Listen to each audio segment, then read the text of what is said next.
Oke, yang ini. Si Ana udah jalan. Kelihatan?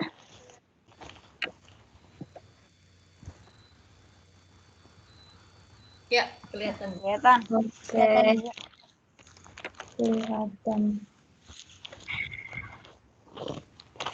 Jika kalian mendengar kata akuntansi, apa yang ada di pikiran kalian? Kalimat apa sih yang muncul? Kenapa? Hitung-hitungan, Bu. Hitung-hitungan. Hitungan. Laporan keuangan, bahasa bisnis, Bu. Bahasa bisnis, laporan keuangan. Ada lagi?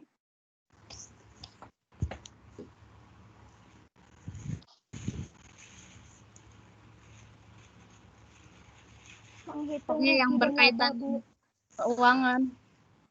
Berkaitan dengan keuangan. Sebentar. Kok kalau yang ngomong tidak kelihatan sih siapa? Suaranya putus-putus, Bu. Oh iya.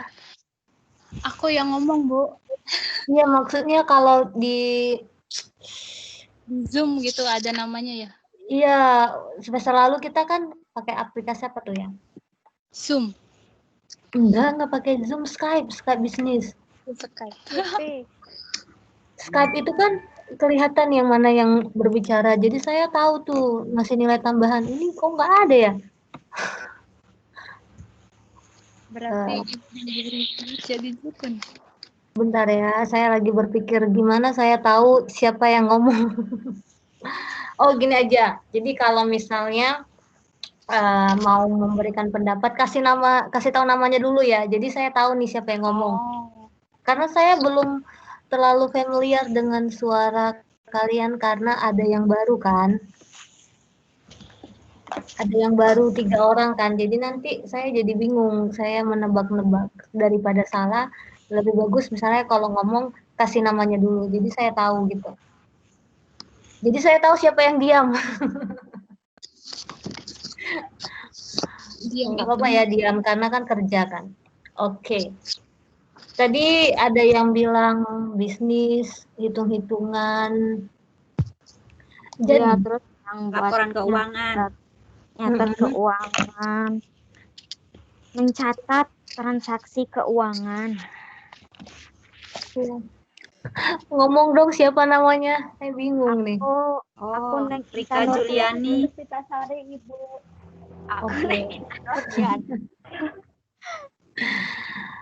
Oke. Oke, terima kasih. Pendapat kalian itu semuanya benar. Tapi kalau menurut buku, akuntansi itu adalah proses pencatatan, pengukuran dan penyampaian informasi ekonomi agar dapat dipakai sebagai dasar pengambilan keputusan atau kebijaksanaan. Nah, saya lupa ya siapa, tapi ada juga yang mengatakan akuntansi itu adalah sebuah seni mencatat gitu. Karena kalau misalnya gambar ya, ibaratkan sebuah gambar, kalau misalnya kita sudah menggambar nih, salah satu titik aja warna kita bikin, misalnya ada noda warna apa di gambar kita gitu. Seninya jadi beda artinya. Nah, akuntansi juga begitu. Jika kita salah 0,000001 aja gitu, hasilnya jadi salah, jadi nggak sesuai dengan kenyataan seperti itu. Laporan keuangan kita jadi beda dengan yang aslinya. Nah, itu kenapa ada yang mengatakan akuntansi itu adalah sebuah seni mencatat. Kenapa dianggap sebagai, tadi ada yang bilang bisnis. Ada yang tahu kenapa dianggap sebagai bisnis? Ada di PPT.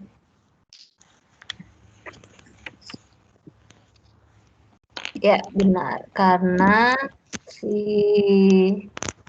akuntansi ini dianggap sebagai bahasa bisnis karena menyediakan laporan keuangan bagi pemangku kepentingan atau stakeholder. Untuk apa sih laporan keuangan itu? Kira-kira sebelum kita lanjut ke slide berikutnya, saya bertanya, apa fungsi laporan keuangan? Untuk apa sih kita tahu laporan keuangan itu? Untuk Rika mengetahui Juliani untuk mengambil keputusan. Oke, Eka. Ada lagi? untuk mengetahui apa sih keluar masuknya keuangan Ini sehingga nilai ya? uh, Hmm. keluar masuk keuangan sehingga kita tahu gitu labanya berapa, ruginya berapa. Oke. Labanya berapa, ruginya berapa. Tadi si Eka bilang untuk mengambil keputusan. Keputusan seperti apa yang mau diambil sehingga melihat laporan keuangan, Eka? Rika, Bu, bukan Eka. Oh, Rika. Sorry, Rika. Sorry, Rika. Keputusan seperti apa yang mau diambil sehingga membutuhkan laporan keuangan? Keputusan tentang laba rugi, keputusan tentang apa? Dulu. Loh, kalau kita tahu laba dan rugi, apa yang mau kita putuskan gitu loh? Iya, kita tahu labanya sekian, ruginya sekian. Terus keputusan seperti apa? Ya, keputusan kayak seperti Kayak nih. kita membeli barang atau kayak mencatat harga kayak gitu. Mungkin. Oke, terima kasih. Ada yang pendapatnya lain atau ada yang kontra? Enggak, Bu, saya nggak setuju sama si Rika karena gini-gini. Tadi Neng Intan, Bu. Oh, Intan ya, sorry. Kan nggak ada ininya. Halo Ibu. Iya, siapa ini? Halo. Halo, siapa nih? Nama saya Suci Puspitasari. Siti. Puspitasari. Ya, Saya cuma Suci. ingin menambahkan, menurut saya memang kalau untuk namanya akuntansi itu untuk mengambil keputusan. Nah, mengambil keputusan ini maksudnya bagi akuntansi itu kan mencatat namanya informasi-informasi kayak laporan-laporan masuk keluar untuk keuangan, sehingga kalau seandainya misalnya ada seseorang yang ingin menanamkan modal, pasti mereka ingin mengetahui laporan-laporan suatu perusahaan, apakah suatu saat nanti akan menguntungkan atau merugikan. Oke, terima kasih Suci. Ada lagi pendapatnya yang lain? Saya mau dengar pendapat laki-laki. Laki-lakinya kerja ya?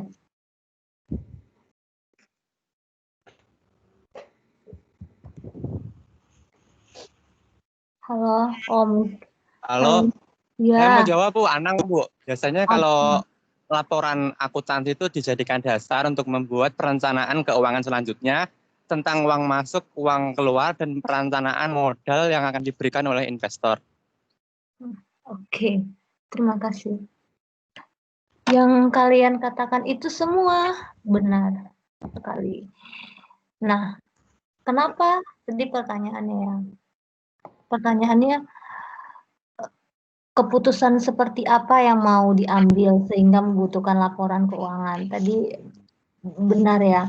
Jadi para pengguna laporan keuangan itu ada 5 nih pengguna laporan keuangan. Yang pertama penanam atau modal.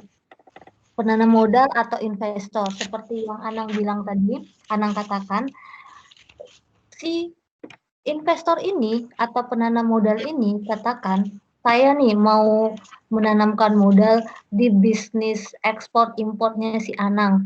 Saya butuh melihat laporan keuangan dulu dari si Anang ini. Nah, gimana Bu kalau misalnya si Anangnya baru mau memulai bisnis ekspor impor? Apa yang Ibu lihat? Kan belum ada laporan keuangannya.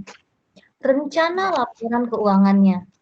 Kan pasti Anang membuat rencananya, bagaimana, berapa labanya, berapa modalnya, berapa persen yang akan dikasihnya ke saya. Nah, itu yang saya lihat, rencana laporan keuangan. Tetap saja dia pasti setiap orang mau buat usaha, dia membuat anggaran dulu kan, membuat laporan keuangan. Nah, yang kedua, kenapa harus membuat laporan keuangan? Karena si kreditur atau supplier ini juga membutuhkan untuk mempertimbangkan apakah dia tetap menjalankan bisnis dengan si perusahaan ini atau tidak. Apa itu kreditur dan supplier? Karena semester lalu saya bertanya kreditur dan supplier ini, ada jawaban yang unik dari semester lalu, 1 tahun yang lalu, ada jawaban yang unik dari kakak tingkat kalian. Jadi saya pengen tahu ada nggak yang menjawab unik. Kreditur dan supplier. Apa tuh kreditur, apa tuh supplier? Ayo.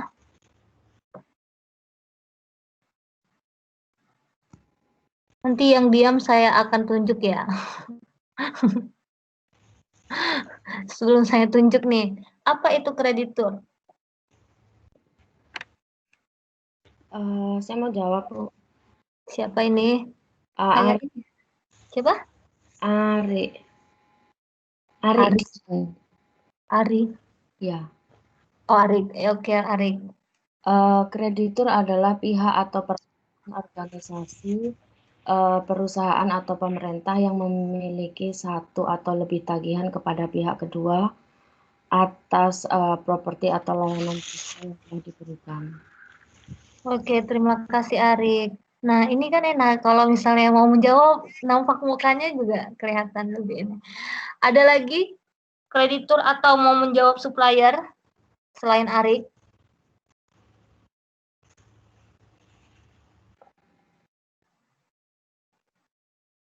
Kamu dari Hong Kong ya, Ari? Iya. Oke, selamat datang. Supplier ada yang mau menjawab? Oke, ini ada Mita, kreditur orang yang meminjamkan uang, supplier orang yang menyediakan barang atau jasa. Oke, terima kasih.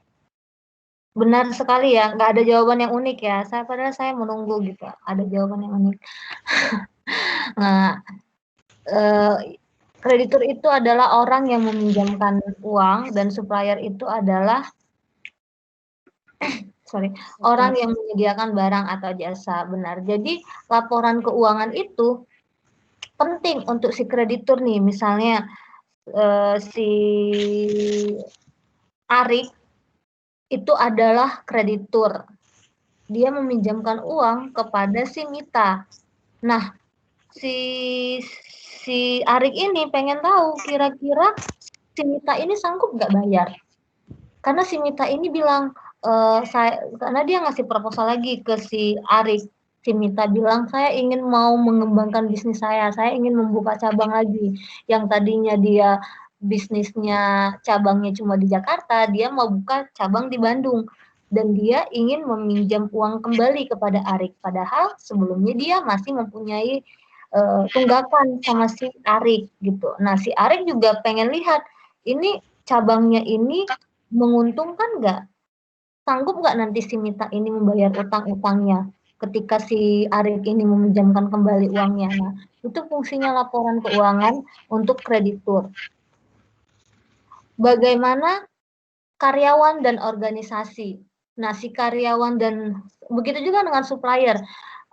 Supplier itu kan orang yang menyediakan barang dan jasa. Si supplier ini ingin lihat apakah si customer-nya ini, pelanggannya ini sanggup membayar jasanya atau membayar barang yang akan disediakan olehnya ke si perusahaan ini. Nah, yang ketiga, karyawan dan organisasi. Kenapa si karyawan membutuhkan laporan keuangan perusahaan? Tapi tidak semua perusahaan ya memberikan atau memperlihatkan laporan keuangannya kepada si karyawan. Perusahaan seperti apa yang bisa lihat laporan keuangan perusahaan? Karyawan bisa lihat, semua bisa lihat. Perusahaan seperti apa yang bisa yang memperlihatkan laporan keuangan perusahaan? Perusahaan seperti apa?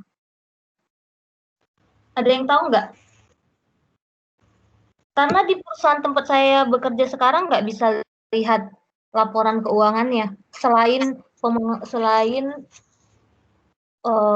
accounting, bosnya, investor, karyawan nggak bisa. Perusahaan seperti apa yang karyawannya bisa melihat laporan keuangan? Ada yang tahu nggak?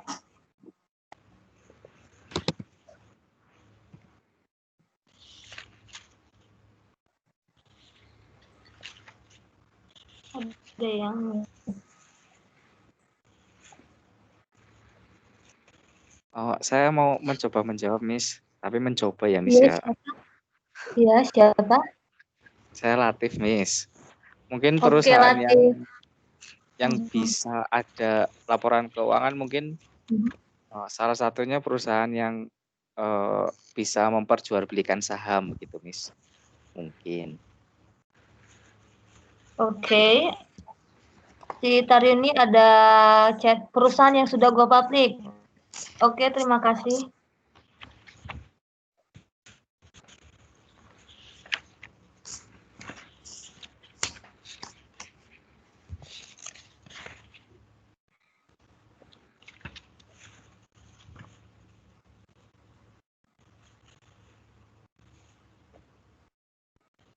Ada lagi?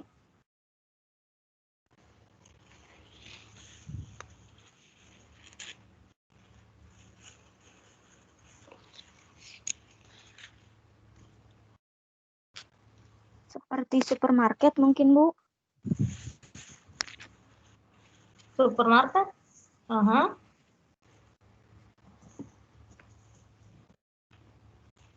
Seperti apa itu?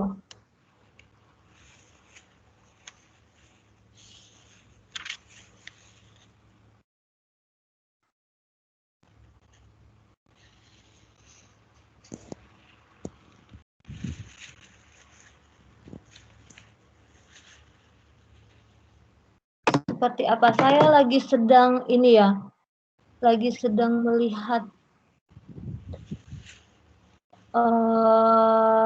perusahaan startup.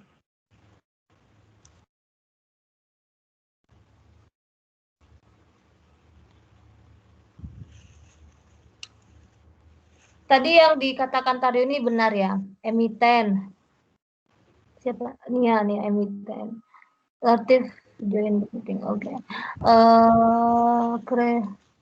Yang dikatakan Latif sama tadi ini benar. Jadi perusahaan yang go public namanya. Perusahaan go public itu atau bagaimana kita mengetahui perusahaan itu go public atau tidak? TBK. Jadi setiap perusahaan yang ada TBK-nya itu kita bisa melihat laporan keuangannya sama karyawan, sama organisasi. Kenapa? Karena mereka memperjualkan sahamnya ke publik.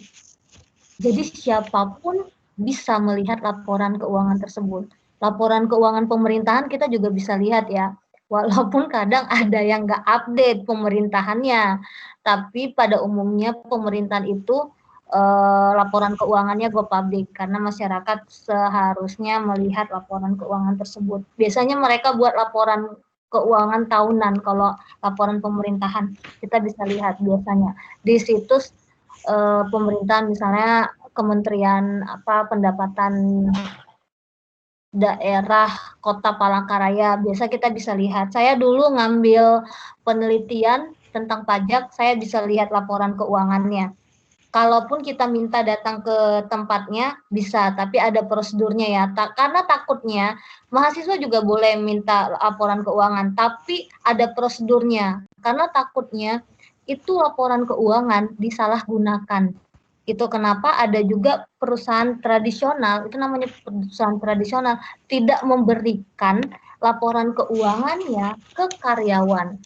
Karena pertama, dia takutnya karyawan itu akan menyalahgunakan laporan keuangan tersebut.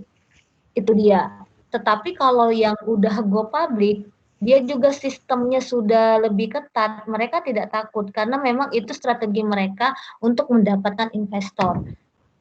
Oke, sampai di sini jelas atau ada yang mau ditanya?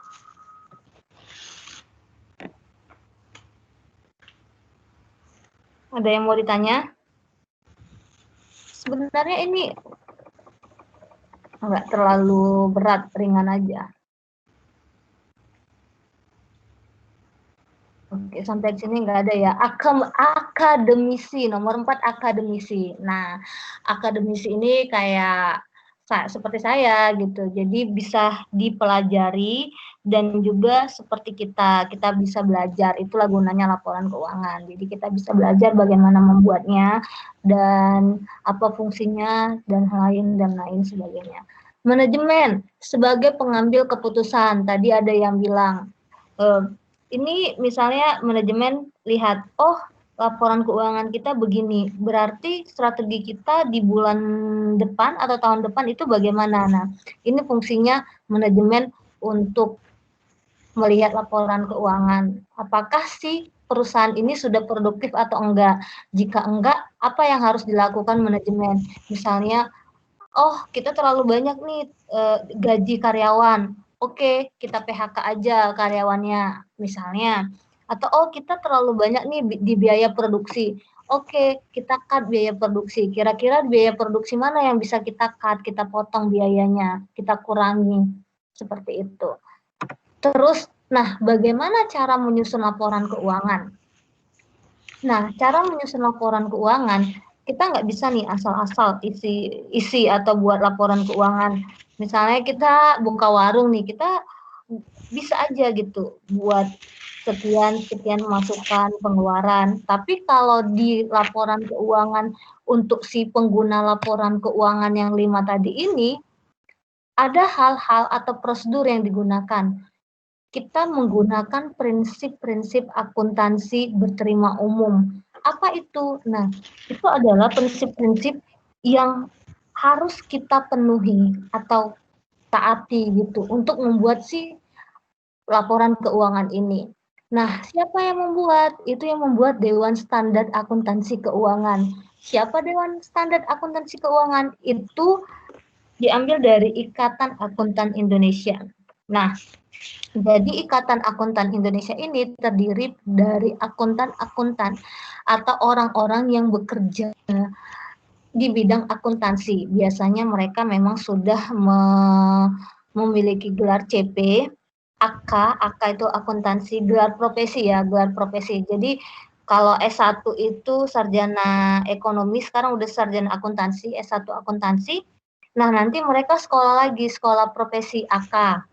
Nah, AK itu misalnya setahun, bukan misalnya setahun. Terus CP, misalnya mereka mau membuat CAP atau CP gitu, saya lupa. Antara CAP atau CP gitu gelarnya. Misalnya mereka mau membuat kantor akuntan publik, mereka harus memiliki gelar tersebut. Nah, apa aja yang mereka buat? Jadi mereka buat standar akuntansi,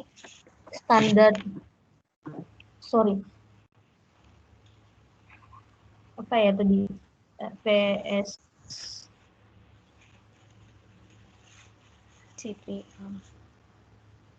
PSAK.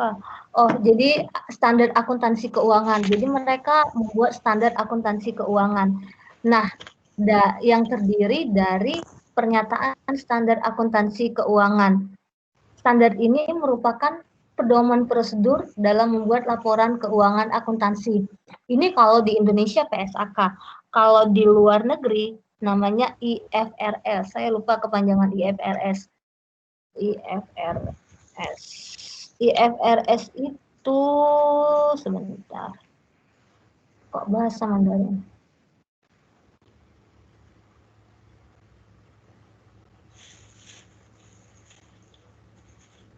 Jadi IFRS itu International Financial, kamu chat di Microsoft.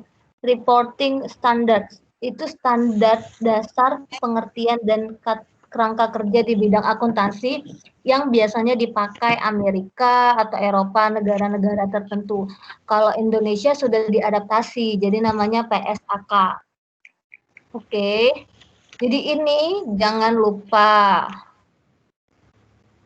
Terus ada bidang-bidang spesialisasi akuntansi. Ini ada 11. Yang pertama akuntansi keuangan.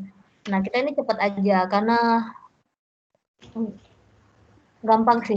Akuntansi keuangan ini hal-hal yang berhubungan dengan masalah pencatatan transaksi untuk suatu perusahaan atau organisasi.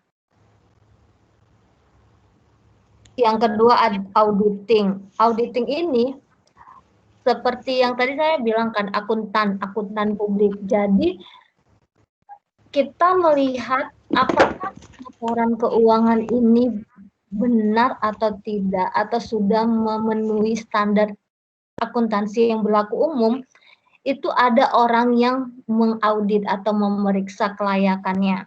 Nah, itu disebut auditing. Orangnya disebut auditor. Bagaimana cara mereka memeriksa? Mereka mengumpulkan dan mengevaluasi bukti-bukti yang mendukung catatan akuntan atau laporan keuangan. Misalnya mereka lihat nih, ada pengeluaran perjalanan bisnis ke Jakarta selama 2 hari, ada hotel dan lain-lain sebagainya. 2 juta misalnya nih ya, 2 juta. Dari mana dia tahu itu benar apa tidak? Yang pertama,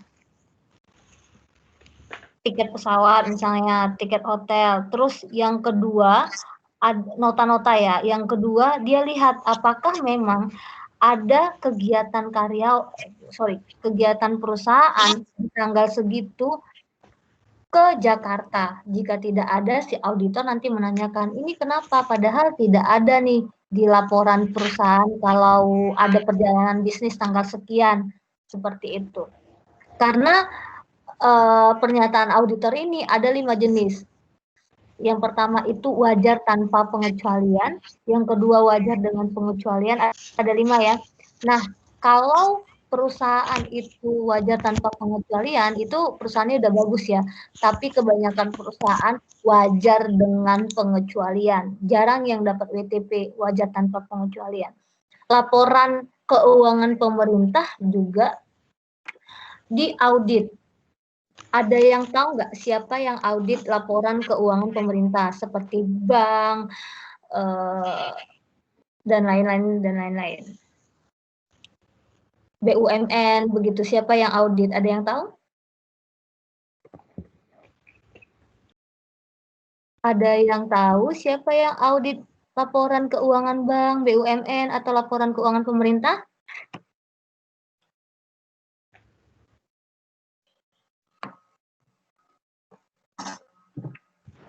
BPK mungkin, Bu. Ya, auditor. BPK. Auditor apa? BPK. BPK apa tuh? Siapa ini? Badan Pemeriksa Keuangan, Anang, Bu. Anang, oke Anang. Ada lagi, itu BPK meriksa apa? Tadi kan pertanyaannya BUMN sama laporan keuangan pemerintah. Yang diperiksa si BPK apa? Sama jawab, Bu. Boleh. Ari, BPK sendiri memiliki tugas memeriksa pengelolaan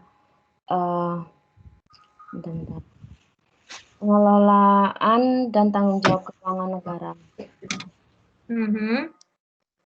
yang dilakukan oleh pemerintah pusat, pemerintah daerah, lembaga negara lainnya. Oke, lembaga-lembaga. Jadi dia lebih ke akuntansi pemerintahan. Nah, kalau BUMN, siapa dong yang meriksa?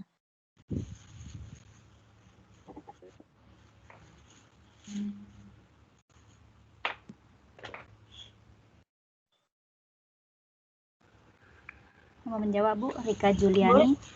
BI ya? Mungkin BI, Bank Indonesia. BUMN.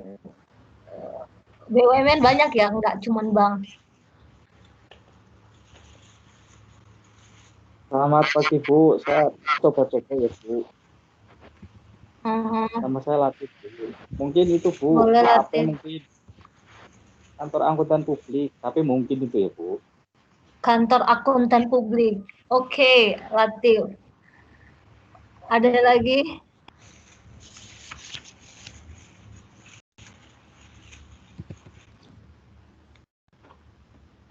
Ada yang lupakan satu ini.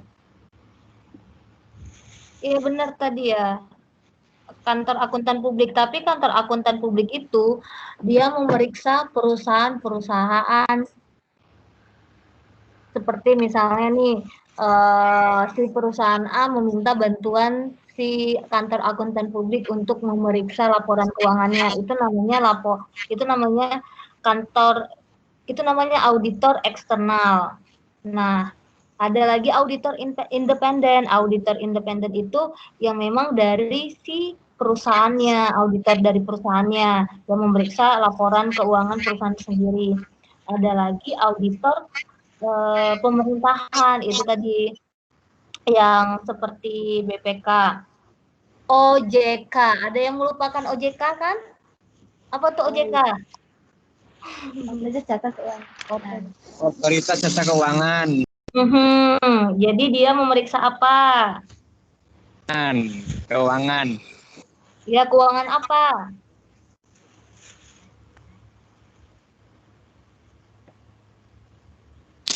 Sehat enggaknya keuangan dari perusahaan tersebut. Jadi OJK. dia adalah kegiatan jasa keuangan di sektor perbankan. Jadi bank yang memeriksa laporan keuangannya adalah OJK. bukan Bank Indonesia. Oke. Yang kedua adalah sektor pasar modal. Jadi yang pasar modal itu yang memeriksa keuangannya adalah si OJK. Terus asuransi siapa yang periksa? Seperti prudensial dan lain-lain. OJK juga. Dana pensiun seperti Taspen itu yang periksa OJK juga. Lembaga pembiayaan, dana pendidikan itu yang periksa OJK juga. Lembaga jasa keuangan OJK juga yang memeriksa. Jadi ingat ya pembagiannya, perbedaannya. Kalau dia BPK itu dia lembaga pemerintahan. Kalau OJK BUMN dan lain. Oke. Sampai di sini ada yang mau ditanyakan? Nggak ada ya. Akuntansi biaya. Nah, akuntansi biaya ini adalah akuntansi yang menekankan pada biaya-biaya. Misalnya nih, biaya produksi. Berapa biaya produksi yang diperlukan untuk membuat satu handphone, misalnya seperti itu. Mulai dari bahan mentah, belum jadi nih, sampai udah jadi handphone. Nah, itu akuntansi biaya. Jadi bedakan ya, akuntansi keuangan ini transaksi, pencatatan transaksi untuk suatu perusahaan berkala dari hasil pencatatan tersebut. Nah, kalau dia akuntansi biaya adalah yang mencatat biaya produksi atau manufaktur di perusahaan manufaktur ya. Misalnya biaya handphone, berapa biaya yang digunakan untuk membuat satu buah handphone. Itu tugasnya si akuntansi biaya. Nah, si akuntansi manajemen ini juga mencakup akuntansi biaya di dalamnya menggunakan biaya historis dan biaya taksiran. Apa bedanya akuntansi biaya akuntansi manajemen dengan akuntansi keuangan? Apa bedanya akuntansi manajemen dengan akuntansi keuangan? Ini akuntansi manajemen, ini akuntansi keuangan. Kalau akuntansi biaya kan dia cuma mencatat biaya produksi. Di dalamnya dia termasuk juga akuntansi manajemen. Nah, kalau akuntansi manajemen dan akuntansi keuangan bedanya apa?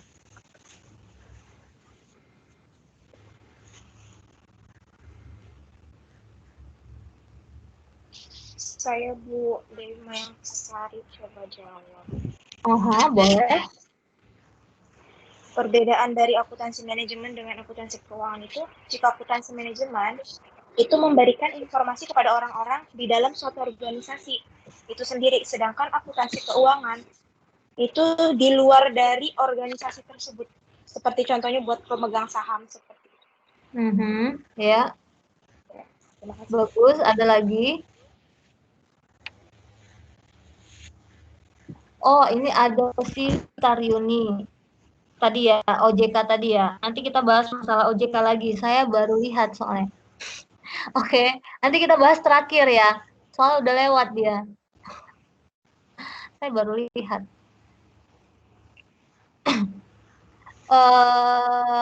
Ada lagi nggak bedanya?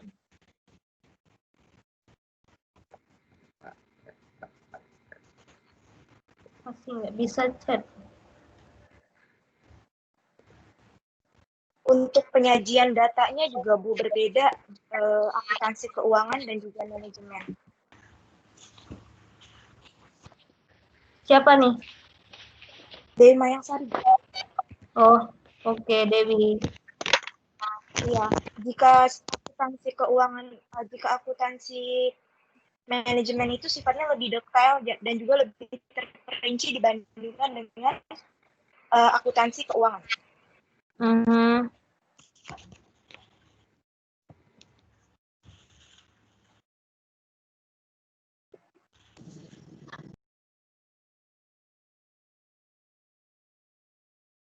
Ada lagi?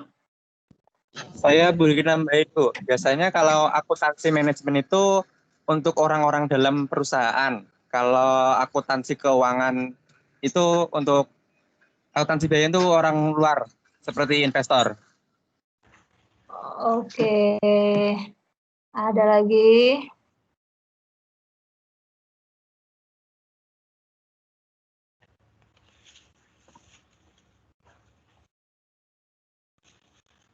Benar sekali ya yang kalian katakan. Sebagai tambahannya adalah akuntansi manajemen seperti yang di PPT sering dihadapkan pada masalah pemilihan berbagai alternatif tindakan dan membantu memilih alternatif yang paling baik yang harus diambil pengelola perusahaan. Jadi kalau akuntansi keuangan itu memang laporan keuangan yang terjadi saat itu 1 tahun atau memang kita mau membuat untuk rencana tahun depan, misalnya seperti itu. Tapi kalau akuntansi manajemen, dari detik itu juga sampai kita membuat untuk perencanaan misalnya 10 tahun ke depan untuk pihak manajemen. Karena untuk mengambil keputusan untuk si pengelola perusahaan, apakah kira-kira si perusahaan ini akan bertahan untuk 10 tahun ke depan atau tidak. Sementara kalau akuntansi keuangan itu kan cuman kayak, ya udah ini ada labanya, ada ruginya, seperti itu. Dia biasanya setahun atau untuk tahun berikutnya. Kalau manajemen ini enggak, dia lebih ke mengambil keputusan untuk si pengelola perusahaan. Oke, akuntansi perpajakan, jelas ya, ini untuk pajak. Menyusun laporan keuangan berdasarkan peraturan pajak dan perencanaan transaksi dengan mempertimbangkan efek pembayaran pajak. Terus sistem akuntansi. Nah, bidang ini menyangkut masalah perancangan prosedur, metode, dan teknik untuk mencatat dan mengolah transaksi perusahaan. Jadi ini tekniknya. Jadi kalau sistem akuntansi ini, sistem apa yang dipakai? Biasanya ada juga sih perusahaan yang masih tradisional yang pakai Excel, atau ada juga yang pakai Mayo, pakai sistem. Oke, terus akuntansi anggaran.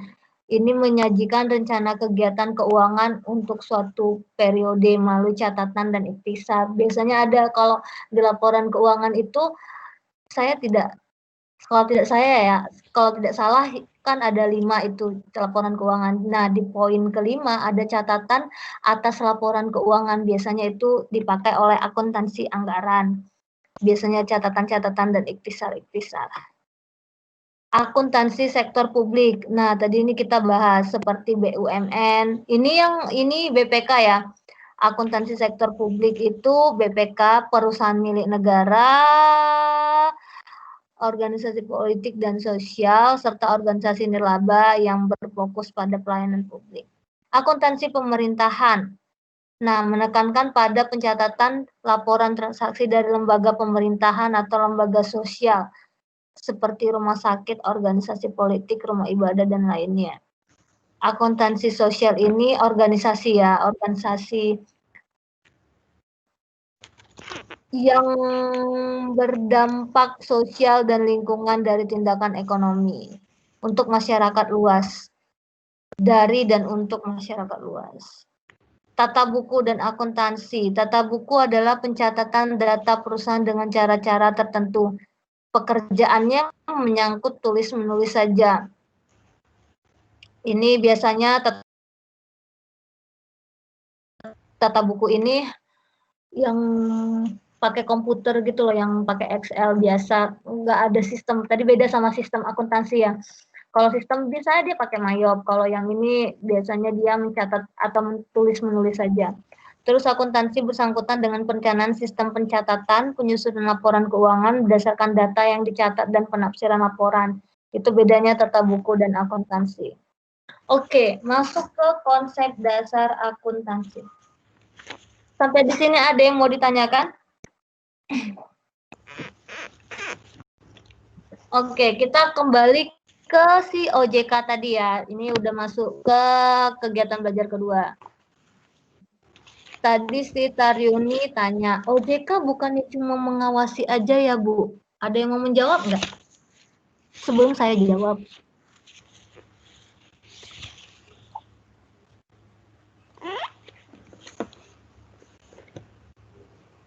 Ada yang mau menjawab? Bukannya fungsi OJK mengawasi aja ya?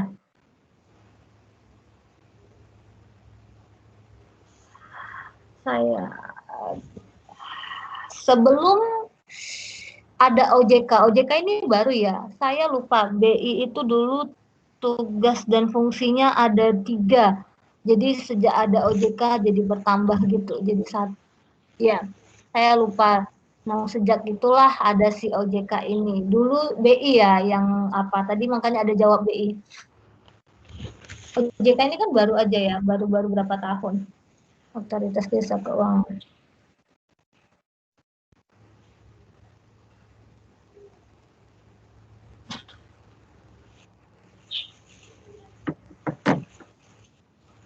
Akuntansi keuangan meliputi seluruh organisasi sedangkan akuntansi. Oh, ini tadi yang tadi. OJK bukannya cuma mengawasi aja ya, Bu? Ada yang mau menjawab? Aku, Bu. Bukan cuma mengawasi. Nia. Bukan cuma mengawasi aja, tapi mengatur, terus pemeriksa dan juga penyidikan. Iya, mengatur dan memeriksa.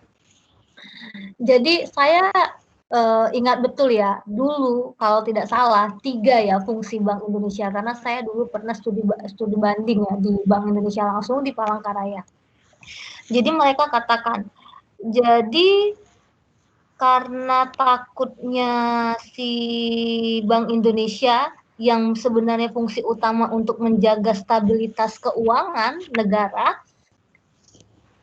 itu takutnya si perannya tidak maksimal gitu, secara kasat mata beliau mengatakan seperti itu pada saat itu, si pihak Bank Indonesia yang ada di Palangkaraya, kemungkinan kata beliau akan ada OJK, Otoritas Jasa Keuangan. Jadi yang nanti mengawasi, mengatur, menetapkan, memeriksa, itu akan jadi tugas dan fungsi utamanya si OJK.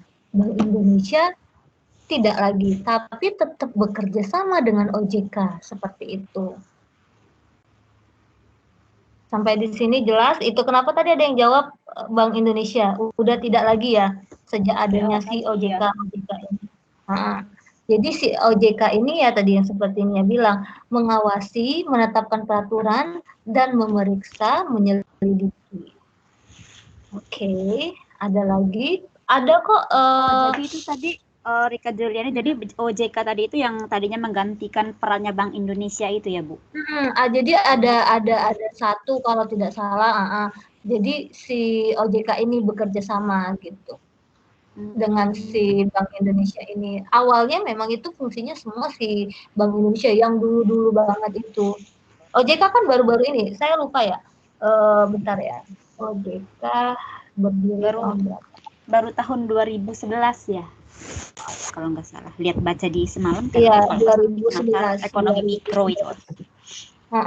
2011, baru-baru ini. Dulu fungsinya si Bank Indonesia. Karena si Bank Indonesia itu kan fungsinya bank sentral ya, menjaga stabilitas keuangan. Jadi di itu kenapa dirasa perlu ada otoritas jasa keuangan yang mengawasi, memeriksa lembaga keuangan dan lembaga keuangan lainnya. Itu fungsinya OJK. Ada lagi mungkin yang nggak jelas, boleh ditanyakan kalau misalnya nggak jelas. Atau misalnya, Bu, saya nggak setuju. Kenapa nggak setuju? Oke. Bisa ya tidak setuju ya. Sedangkan dalam berhubungan aja bisa tidak setuju ya dengan pasangan ya, apalagi seperti ini sangat tidak apa-apa kalau tidak setuju. Oke.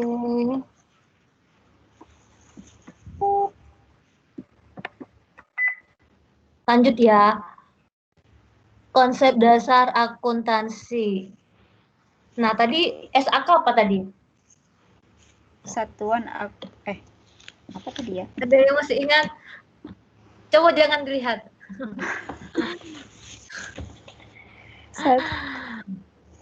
Apa ya tadi ya? Satuan akuntansi. Standar akuntansi keuangan. Standar akuntansi keuangan. Itu disusun berdasarkan anggapan dasar yang dikenal dengan istilah konsep dasar. Konsep dasar akuntansi. Berikut adalah beberapa konsep dasar yang digunakan untuk menyusun si standar akuntansi keuangan tadi. Jadi kita menyusun laporan keuangan nggak bisa asal-asal, udah ada standarnya. Yang pertama itu, dasar apa yang dipakai? Konsep kesatuan usaha. Jadi misalnya nih, konsep kesatuan usaha, misalnya bisnisnya apa gitu, bisnisnya koperasi, perseroan, perusahaan, pemerintah, universitas, dan lain-lain. Didasarkan pada anggapan bahwa penerapan akuntansi dilakukan pada unit individu ekonomi dalam masyarakat dengan istilah entitas. Jadi entitas itu adalah perusahaan atau organisasi. Terus yang kedua, transaksi adalah setiap kejadian atau peristiwa yang mengakibatkan adanya perubahan terhadap posisi keuangan dari suatu organisasi atau terjadi di perusahaan itu sendiri. Sebagai contoh ya, setiap perusahaan pasti ada transaksinya ya, entitas, organisasi itu pasti ada transaksi. Koperasi juga ada transaksi, kalau nasabah, meminjam, menyimpan. Nah, itu. Jadi, konsep dasar akuntansi yang pertama, harus ada perusahaannya. Kalau tidak ada perusahaannya, bagaimana bisa membuat laporan keuangan. Kedua, prinsip harga pokok atau cost. Harga pokok atau cost. Barang dan jasa yang dibeli sesuatu entitas atau organisasi dicatat pada harga saat transaksi tersebut terjadi. Nah, ini ada yang menarik nanti ini. Ingat ya, barang dan jasa yang dibeli dicatat pada saat transaksi tersebut terjadi. Cara pencatatan ini menggunakan prinsip historical cost atau harga historis. Jadi harga historis itu adalah pencatatan yang dicatat saat transaksi tersebut terjadi.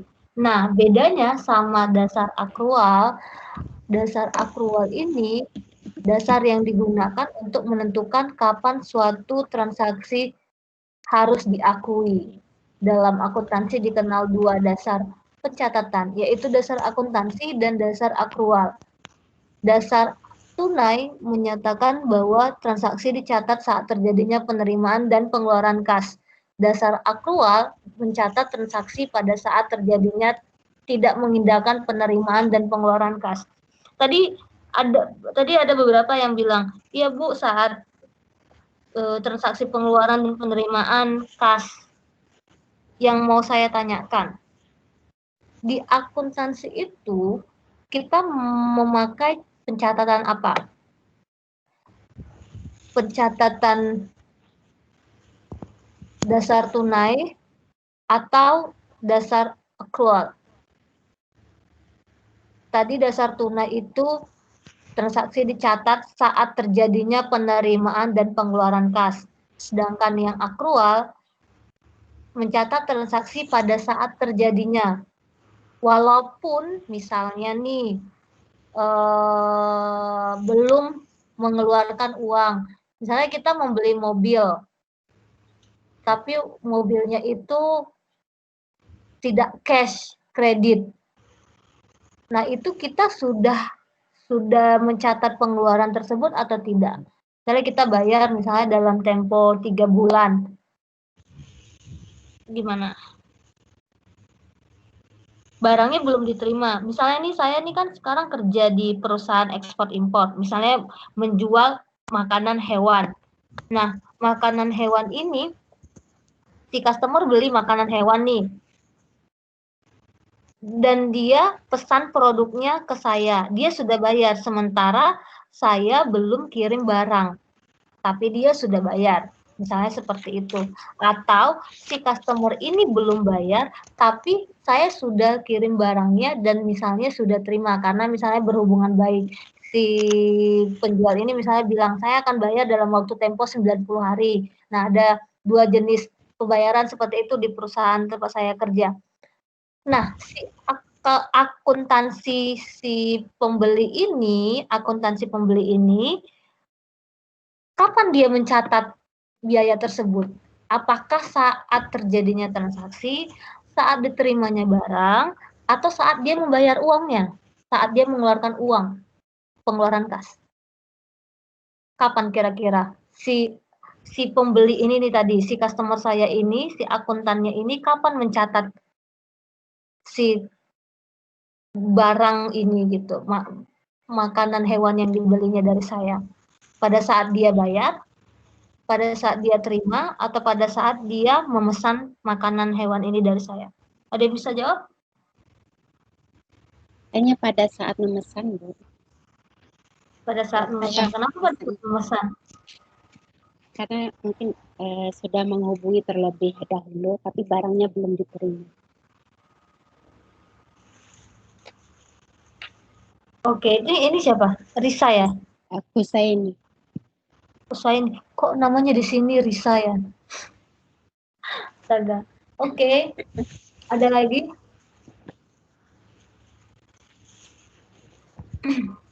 Jadi si Kusaini mengatakan memakai dasar akrual ya. Ada lagi?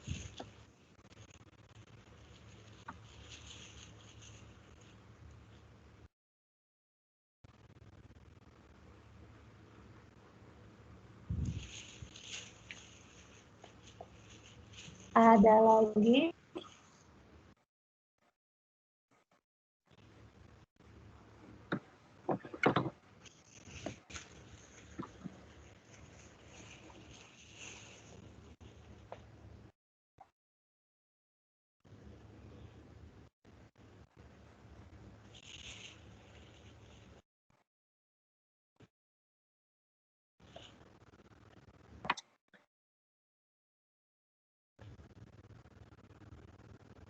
Sepi ya?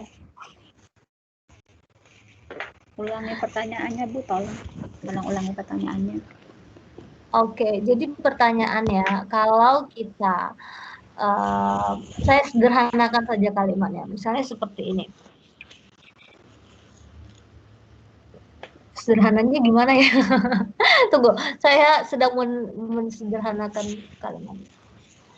Karena memang akuntansi ini sebenarnya berat di bahasanya ya, berat di bahasa sebenarnya. Kalau misalnya menggunakan bahasa yang sederhana sebenarnya, ini misalnya nih si Kusa ini pemilik kos-kosan, misalnya nih si Kusa ini pemilik kos-kosan. Si Arik dia mau menyewa si kamar, si apartemen, si kos-kosan yang dimiliki oleh si Kusaini. Bu, saya ingin memesan begini-begini. Oke. Si Kusaini ini adalah bukan ibu kos-kosan biasa, dia punya apartemen ya. Kita let's say apartemen yang bagus yang di Jakarta gitu. Jadi kan dia ingin membuat laporan keuangan. Apakah si Kusaini ini membuat laporan keuangan transaksi tersebut ketika si Arik bayar atau ketika si Arik itu sudah menempati si apartemen ini. Si Arik bilang, "Bu, saya akan menempati apartemen ini. Saya mau ke Bandung dulu, apartemennya di Jakarta, tapi saya mau memasukkan barang saya dulu. Boleh?" katanya. Kata si Kusaini. Nah, tapi dia belum bayar. Seminggu kemudian dia akan bayar.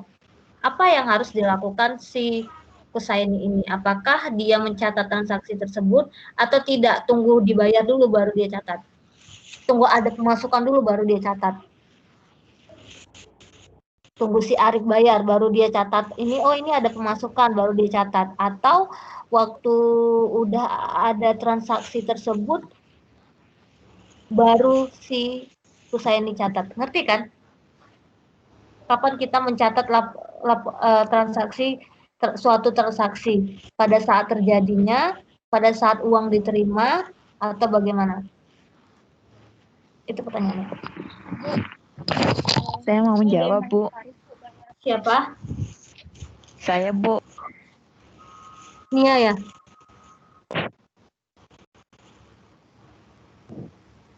Ini siapa? Rika.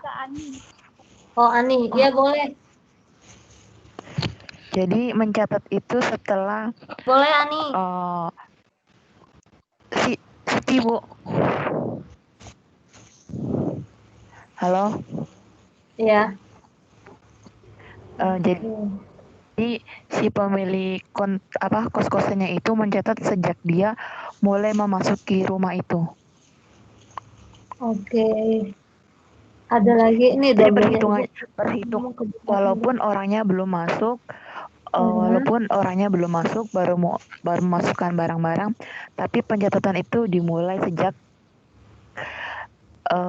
terhitung dari dia tuh mulai transaksi. Artinya transaksi di sini ketika dia mulai memasuki rumah itu perhitungannya sudah dimulai.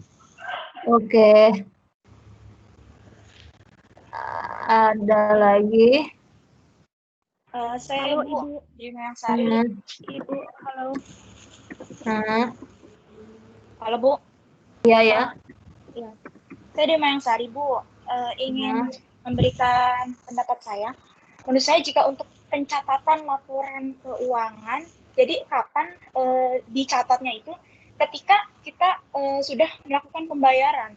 Karena untuk pencatatan keuangan itu sendiri kan berarti kan laporan keuangan itu kan berubahnya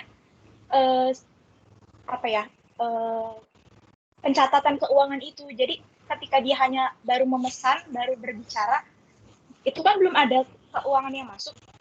Jadi menurut saya sepertinya ketika pelanggannya itu membayarkan uangnya terlebih dahulu, baru bisa dicatat. Seperti itu, Bu. Pendapat saya. Dewi, bagus sekali pendapatnya. Ada lagi? Saya setuju dengan pendapatnya Dewi, Bu.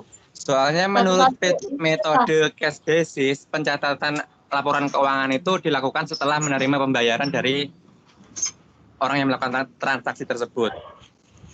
Ini siapa? Anang, Bu. Jadi kalau sudah dilakukan pembayaran, kita sudah melakukan catatan transaksi. Kalau belum ada pembayaran, berarti belum dicatat transaksi. Ibu, saya ingin berpendapat, Ibu. Siapa ini? Nama saya Suci Puspitasari. Menurut saya catatan transaksi itu bisa dicatat pada saat dia memesan walaupun belum dibayar, karena untuk catatan transaksi akuntansi itu bisa pada saat kita untuk namanya utang atau piutang. Utang atau piutang itu kan bukan uang dulu yang dikasih, tapi biasanya pemesanan atau barang. Kalau seandainya misalnya kita sewa kos-kosan kan berarti kita udah memesan. Berarti itu bisa disebut namanya utang atau piutang. Kalau utang itu untuk kita yang memesan, kalau piutang itu untuk yang punya kos-kosan. Kalau untuk menempatinya kapan, ya itu terserah. Yang penting itu udah dipesan gitu. Berarti itu bisa masuk dalam catatan akuntansi. Dasarnya akrual. Oke. Terima kasih, Bu. Oke. Ini siapa tadi? Suci. Suci. Oke, Suci. Tadi si Anang tadi ya. Sama siapa tadi? Anang sama siapa? Saya setuju sama pendapatnya Suci, Bu. Sama Siapa Dewi ini? Arik, Bu. Ari. Oh, Dewi. Ini Arik ya. Kenapa setuju Arik? Karena sama Suci bilang tadi, akuntansi itu kan dasar aktual akuntansi mengakui pengaruh transaksi pada saat transaksi tersebut terjadi. Apabila terjadi transaksi pemberian jasa, penjualan barang atau pengeluaran biaya, maka transaksi-transaksi tersebut akan dicatat dalam pembukuan sebagai pendapatan atau biaya tanpa memandang apakah sudah diterima atau dikeluarkan. Oke. Benar. Kita balik lagi ke dasar tunai, cash basic, dan accrual. Tadi yang dibilang Anang sama Dewi itu dasar tunai. Bentar ya. Oke, mereka tidak sepenuhnya tidak salah gitu. Ada memang perusahaan-perusahaan yang memang bukan perusahaan ya, kayak misalnya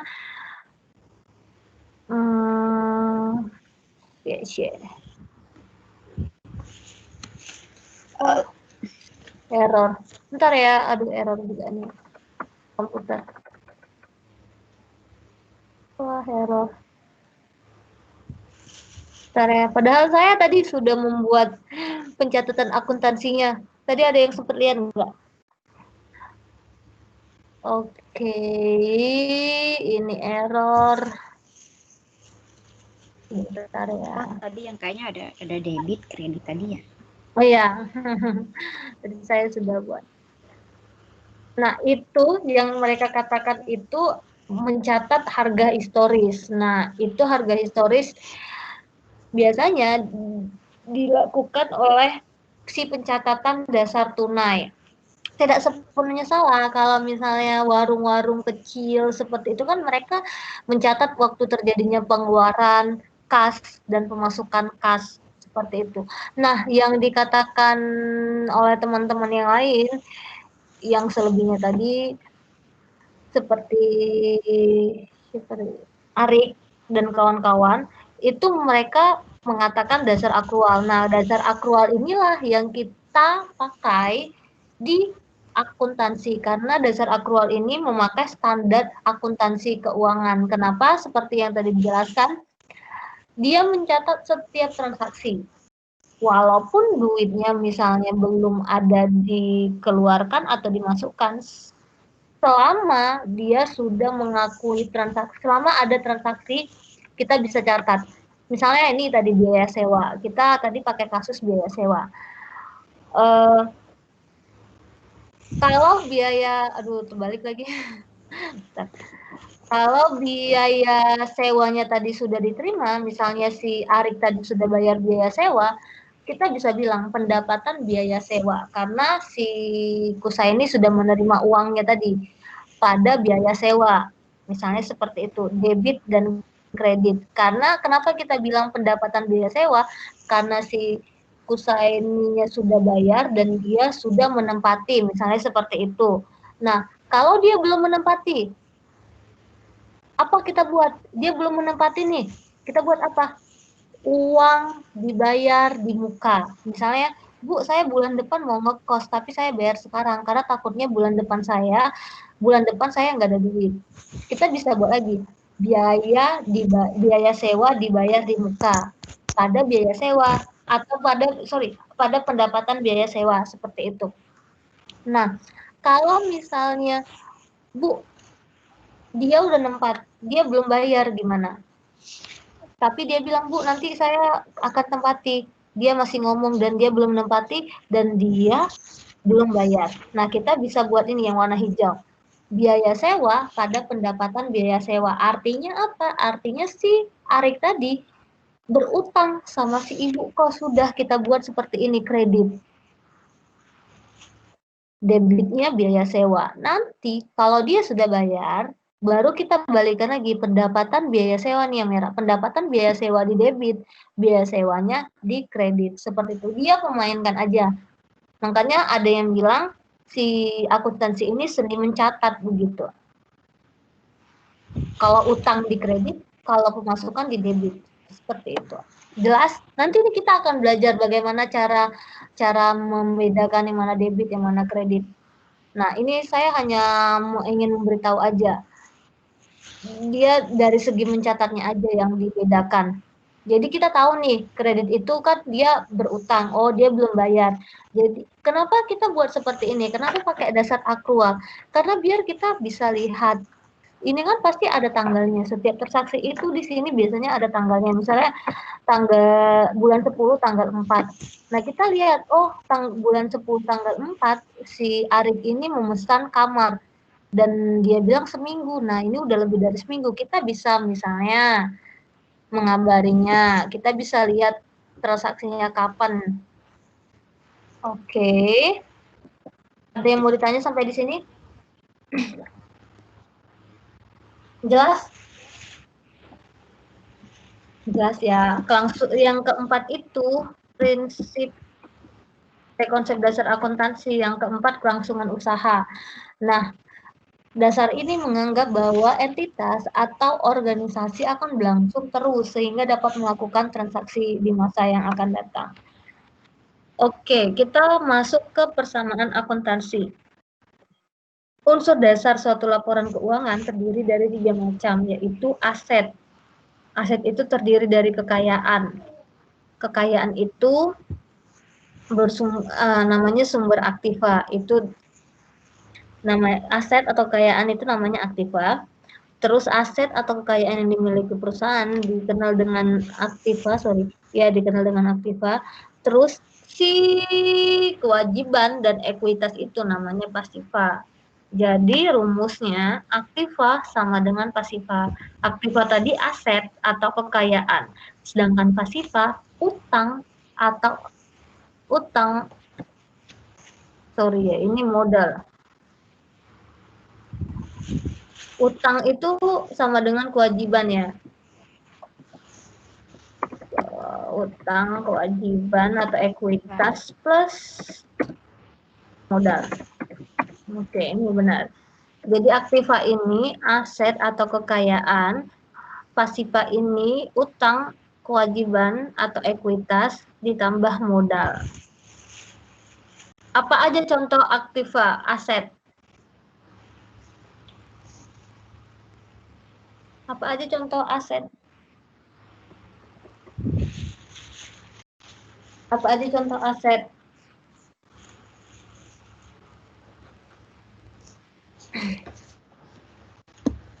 Aset ada aset berwujud dan aset tak berwujud. Rika Juliani. Tanah. Oh, Taryuni iya Rika ya. Sebentar. Benar ada tanah benar. Taryuni coba kamu ngomong dulu sebentar ya, sorry.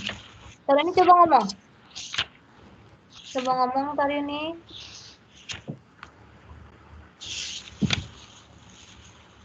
Halo. Soalnya dia bilang kalau aku ngomong nggak kedengaran di sana, Bu. Taryuni, bisa dengar suara saya?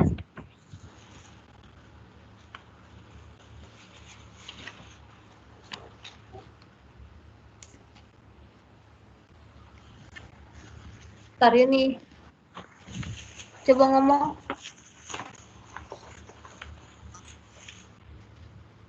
Wah, ada yang dengar suara si Taryuni tidak?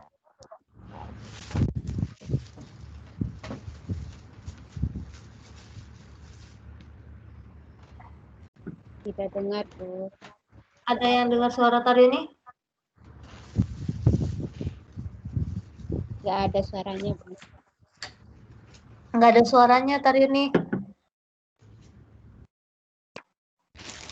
Sama seperti saya tadi ya, nggak ada suaranya. Nggak ada suaranya.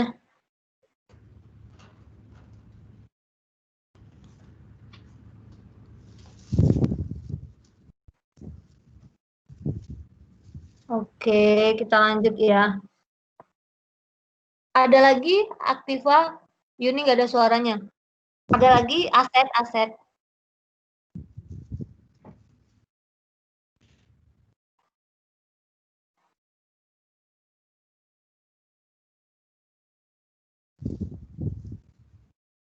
Ada lagi.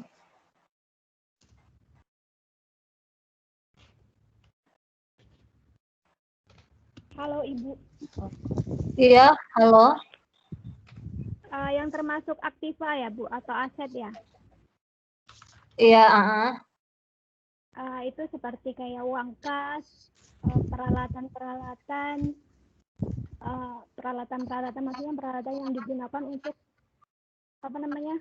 Misalnya kalau kita punya penyewaan mobil ya kayak mobilnya, terus habis itu kayak peralatan-peralatan habis pakai seperti kayak oli, bensin, seperti itu kayaknya Bu.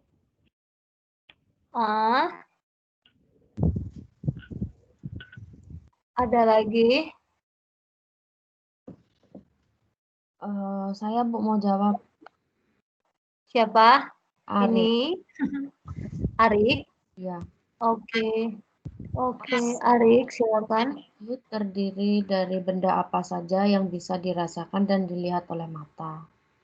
Seperti rumah, tanah, alat kantor, surat berharga, mesin atau barang dagang.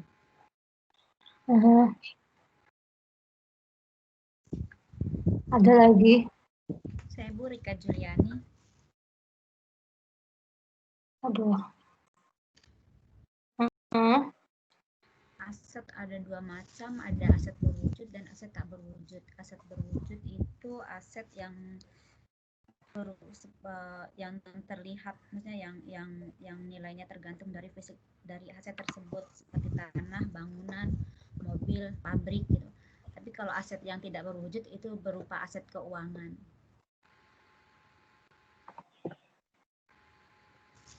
Oke, suaranya kecil banget ya. Kalian dengar nggak suaranya? Saya dengar. Dengar tapi kecil banget Ibu. Nggak dengar kan? Iya. Kecil banget. Saya nggak dengar loh suaranya.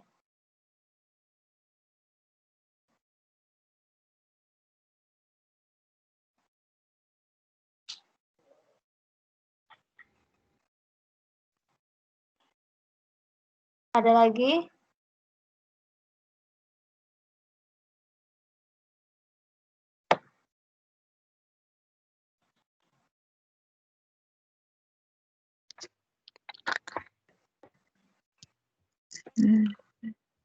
Saya mau tanya, hibah itu termasuk aset apa tidak? Hibah. Aset. Aset. Kenapa aset? Tapi asetnya non operasi, masuknya ke non operasi kalau hibah. Ada lagi?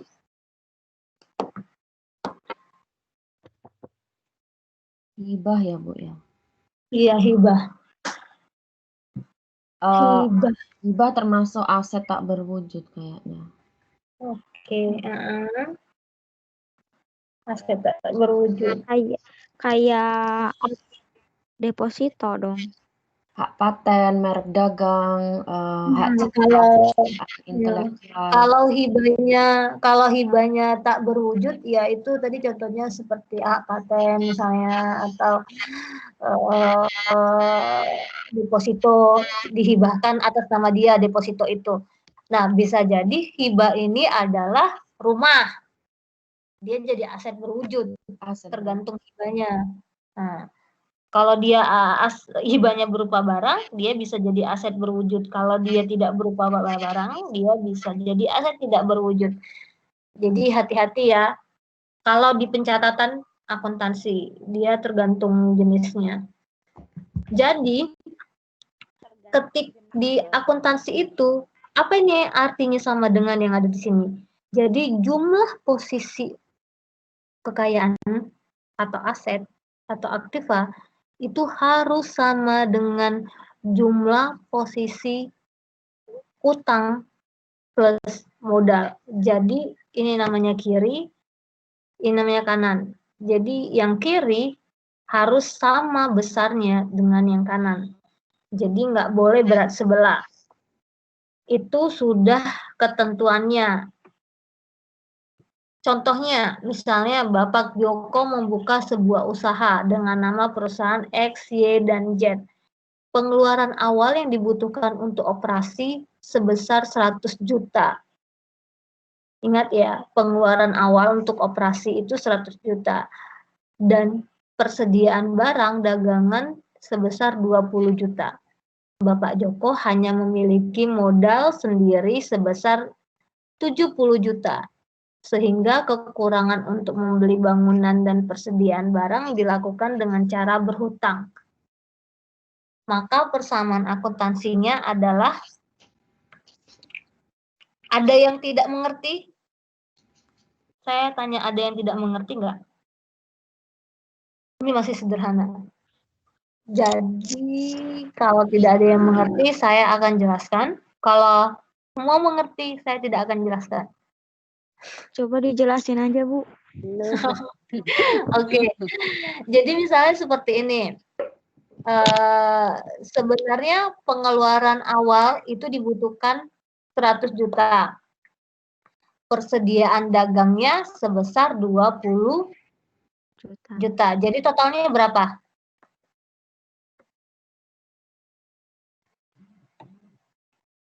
Jadi totalnya berapa? 100 ditambah 20. 120. 120. Bentar, 120. 120. Nah, ini tadi 100 juta ditambah 20 juta. Saya ini kan kayak jadi ini pengeluaran awal. Setelah si 做那个这个我一包没有做到 ，PV 没有做到，可以吗？那你有没有要出去？你就要休息都可以的。你如果要休息，我就自己做啊。这边随便你。Oke. 看几点。 Jadi 好不好？一包应该。 Setelah si Joko ini membuat perhitungan, dia mau membuat perusahaan si XYZ. Jadi dia buat pengeluaran awal yang dibutuhkan itu untuk operasi perusahaan 100 juta. Dan dia akan membeli barang dagangan untuk persediaan barang dagangan itu sebanyak 20 juta. Jadi 120 juta. Nah, yang ini tadi termasuk apa? Si asetnya. Si aset dari perusahaan. Oke, aset. Nah, sementara si Joko ini hanya punya modal berapa? 70 juta. 70 juta. Dia hanya punya modal 70 juta. Sementara dia sudah hitung-hitung nih. Lah, aku harus mengeluarkan biaya 120 juta. Nah, dia memprediksi kekurangannya berapa lagi? 120 dikurang 70 berapa? 50 juta. 50. Jadi dia nih utang nih 50 juta. Kenapa dia utang 50 juta? Kenapa kok nggak bisa ya? Kenapa nggak 40 juta aja? Nggak bisa ya? Ya, kenapa dia nggak mau? Oke, Kenapa nggak 40 juta aja? Nah nih, saya sudah buat nih. Kenapa nggak 40 juta aja dia utang? Kenapa harus 50 juta? Kenapa nggak 40 juta aja dia utang? Karena membutuhkan asetnya 120. Iya, kenapa harus sesuai dengan asetnya 120? Itu kan tadi di awal ada persamaan itu. Oke, benar ya, ada persamaannya. Ada persamaannya. Jadi kalau yang di kiri 120, yang di kanan juga harus 120. Itu kenapa dia meminjam utang, meminjam uang 50 juta. Nah, yang ini namanya pasifa, yang kiri namanya aktiva. Jadi ketika menyusun laporan keuangan, ketika si aktivamu tidak sama dengan si pasifamu, berarti ada yang salah dengan laporan keuanganmu. Itu sudah pasti. Namun, walaupun sebenarnya kalau misal tahun lalu ya, jadi saya kasih tugas nih sama kakak tingkat kalian. Jadi mereka berpikir, kan kalau misalnya si aktiva tidak sama dengan si pasifa, sudah pasti salah. Tapi mereka berpikir, ketika si aktiva dan si pasifa itu sudah sama, mereka berpikir itu sudah benar. Padahal belum tentu. Kalau laporan keuangan ya, sudah dipastikan aktiva dan pasifanya sebenarnya sama-sama misalnya 120, 120, untuk apa adanya auditor gitu, untuk apa adanya si OJK yang memeriksa laporan keuangan. Kalau misalnya kita lihat, oh udah sama kok aktiva pasifanya, berarti laporan keuangannya sudah benar. Nah, belum tentu ya. Bisa jadi si akuntingnya membuat itu bisa seperti kelihatan sama, bisa jadi ada permainan. Makanya itu juga itu kenapa perlu diperiksa laporan keuangan itu walaupun aktiva dan pasifanya sudah sama. Tapi kalau dia tidak sama, itu pasti sudah ada yang salah dengan laporan keuangan yang pasti. Oke, ini ada contoh lagi. Pak Hudowo mengambil tabungan pribadinya 8 juta guna untuk menjalankan kegiatan usahanya. Jadi akibat transaksi ini dia menambah aktiva perusahaan 8 juta dan di lainnya modalnya 8 juta. Jadi kalau dia punya modal 8 juta otomatis dia punya kas kan 8 juta dan modal 8 juta. Oke. Nah, transaksi berikut adalah Pak Hudowo membeli sebuah kendaraan untuk digunakan sebagai alat angkut seharga 5 juta yang dibayar tunai. Transaksi ini mengubah komposisi aktiva tetapi tidak mengubah jumlah totalnya. Jadi tidak mengubah jumlah total ya, ingat ya. Kas 8 juta dikurang 5 juta jadi 3 juta. Aktivanya gimana cara catatnya? 5 juta. Alat angkutannya berapa? 5 juta. Jadi 3 juta ditambah 5 juta sama dengan 8 juta. Ini kasnya. Ekuitasnya berapa? 8 juta. Kenapa modalnya tetap 8 juta dihitung? Padahal kan si Pak Hudowo-nya udah beli ini ya, udah beli kendaraan 5 juta. Kenapa di kanannya masih tetap 8 juta gitu? Ada yang bisa jawab nggak?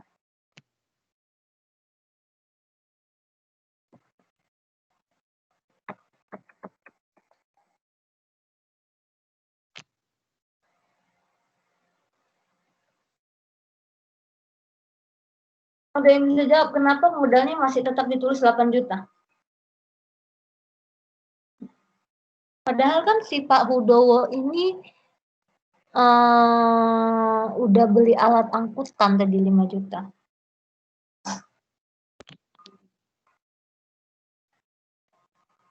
Halo Ibu. Iya boleh. Ibu, saya Iya. ingin berusaha menjawab. Nama saya Suci Pusitasari. Saya ingin berusaha menjawab. Jadi aktiva itu kan saya bilang tadi. Jadi nggak cuma kas. Jadi di situ ada namanya alat-alat angkutan. Misalnya tadi kasnya kan pas modal awalnya tadi itu kasnya itu 8 juta. Nah untuk beli angkutan 5 juta. Jadi untuk beli angkutan itu juga angkutannya itu dihitung ke situ Ibu. Jadi masih untuk namanya modalnya itu ekuitasnya 8 juta, aktivasnya tetap 8 juta. Jadi tidak mengurangi. Jadi tetap 8 juta. Karena alat angkutan itu kan termasuk aktiva juga. Oke. Terima kasih. Benar ya. Iya, sama-sama. Terima kasih, Suci.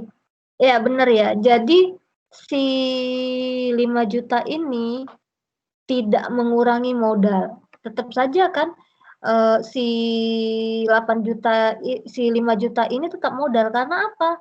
Karena si alat angkutan ini tadi digunakan untuk si perusahaan yang akan dijalankan oleh si Pak Hudowo ini. Jadi tetap dimasukkan ke laporan keuangan, hanya saja namanya jadi alat angkutan, jadi peralatan begitu. Tetap modalnya 8 juta kalau dijumlahkan semua. Oke. Contoh terakhir, silakan dibaca. Bentar ya. Saya mau lihat dulu. Silakan dibaca.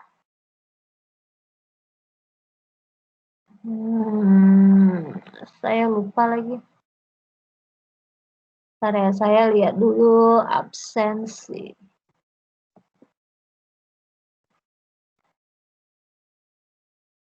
Terakhir ya ini.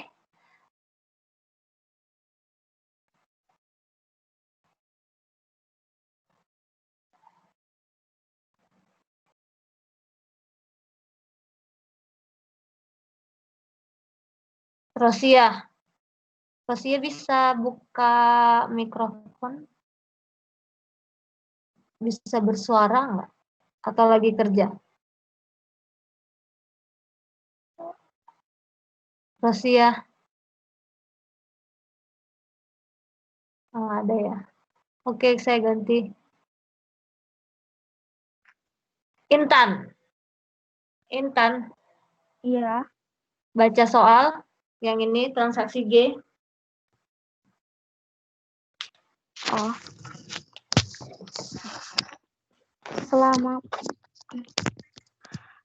Selama bulan tersebut, Hudowo mengambil uang perusahaan untuk keperluan pribadinya sebanyak 125.500.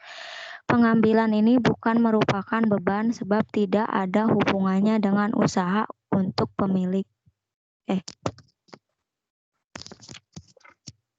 Untuk usaha memperoleh pendapatan transaksi ini merupakan pengurangan modal pemilik dan untuk membebankan dengan transaksi.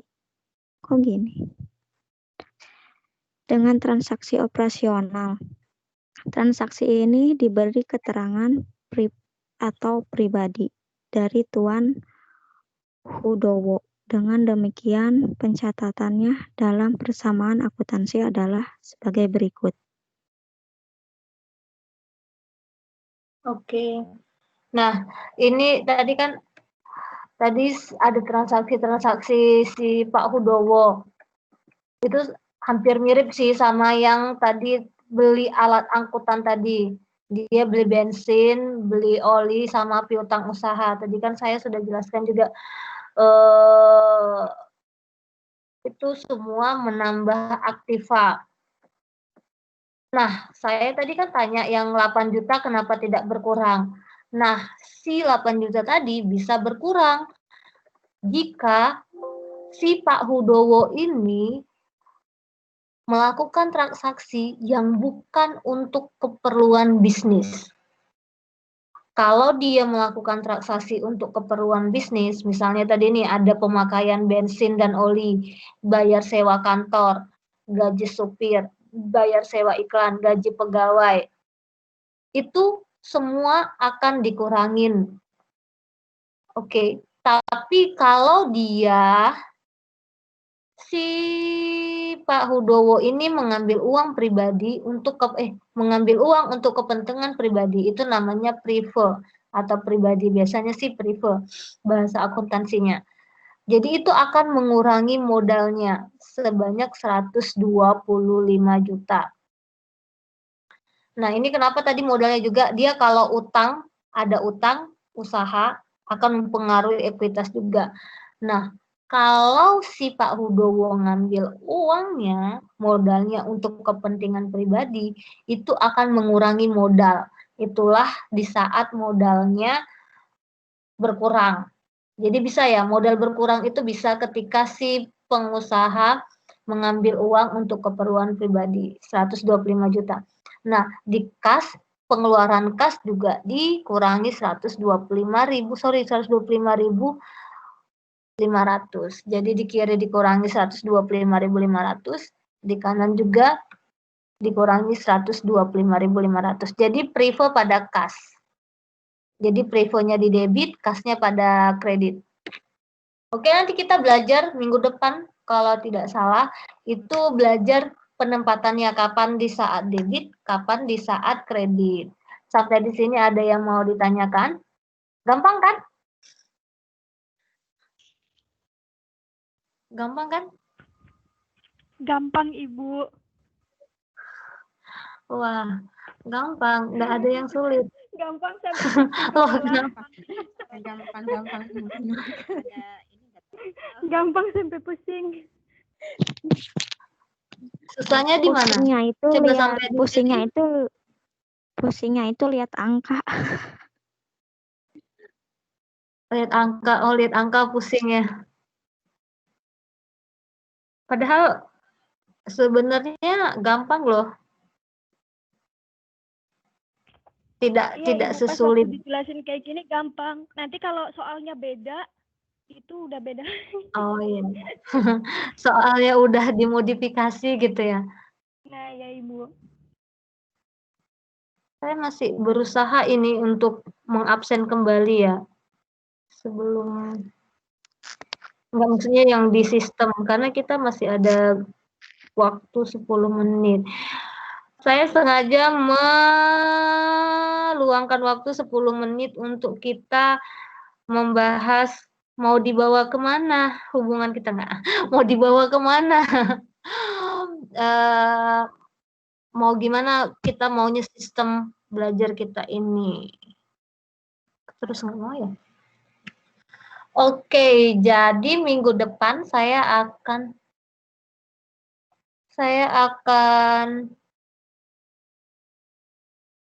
masih saya yang akan menjelaskan, masih saya akan menjelaskan. Kemungkinan seperti yang saya katakan tadi di minggu ketiga atau di minggu keempat, apakah kalian ada saran untuk mata kuliah ini? Atau ada yang mau dikatakan untuk mata kuliah ini? Karena sistemnya baru ya. Di saya juga kurang familiar, walaupun sebenarnya saya pernah juga jadi tutor di e-learning, tapi tetap menurut saya beda, karena di e-learning itu tidak memakai web ya, web yang seperti ini tidak. Terus langsung ke LMS, di absen langsung begini, terus absennya juga nggak jalan, itu belum pernah, jadi masih agak-agak sedikit meraba-raba. Ya, ada mungkin yang mau disarankan untuk 1 semester ke depan? Ibu, Bu, misalnya. Kenapa? Miss. boleh instruksi nggak, Bu, sebentar? Boleh, instruksi. Nah, ini kebetulan biasanya kalau kita tuton itu kan pada malam hari, pada saat kita lagi ibaratnya free jam istirahat. Nah, ini kan kata Ibu hampir mirip kayak semester 1 dibikin kayak grup terus dibikin kayak presentase gitu. Jadi nanti kita yang akan berpresentase. Cuman kalau seandainya siang hari ini mayoritas kan dari kita itu kerja. Jadi kalau untuk presentase secara langsung itu kan agak susah. Tapi kalau misalnya memang tetap mau pengen bikin persentase, kita bikin kayak video, kayak kalau dulu kan juga ada yang lagi sibuk kerja dibikin video juga boleh. Nah, kalau misalnya seperti itu gimana, Ibu? Iya, boleh. Jadi terserah. Dulu juga ada kan yang 1 tahun lalu kakak tingkat juga seperti itu, dibikin rekaman atau video senyaman kalian aja. Jadi sistemnya bukan sistem. Jadi saya masih menganut penilaian seperti semester sebelumnya. Jika ada niat baiknya, misalnya selalu dikatakan, Bu, saya begini, saya begini, telat atau gimana-gimana, saya akan mempertimbangkan untuk nilai. Karena menurut saya, selama kalian ada usaha dan niatnya, saya tidak akan pernah membuat nilai, saya tidak pernah menekan nilai seperti itu, selama ada niat baik dan usaha. Jadi nilai sama saya, itu urusan belakangan, sepanjang kalian mengerti. Kalian sudah mendapatkan nilainya semester lalu kan? Tidak saya tekan sih nilai. Yang penting sama saya niat dan usaha kalian, seperti itu. Ada lagi yang mau disarankan atau yang mau didiskusikan?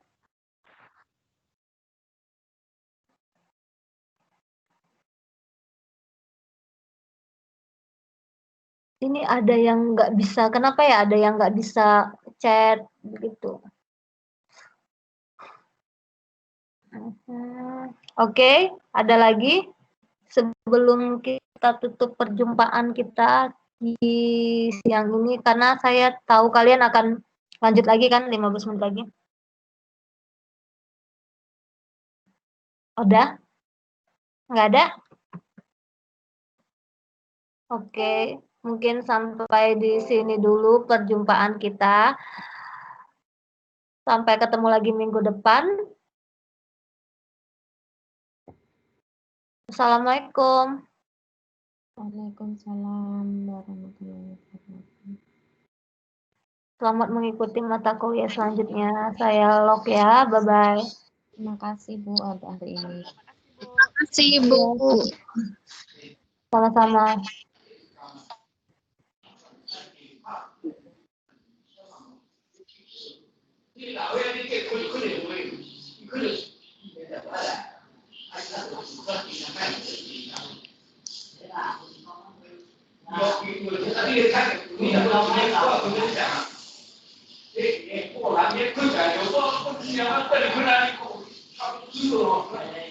Kau nak讲说，但是他说，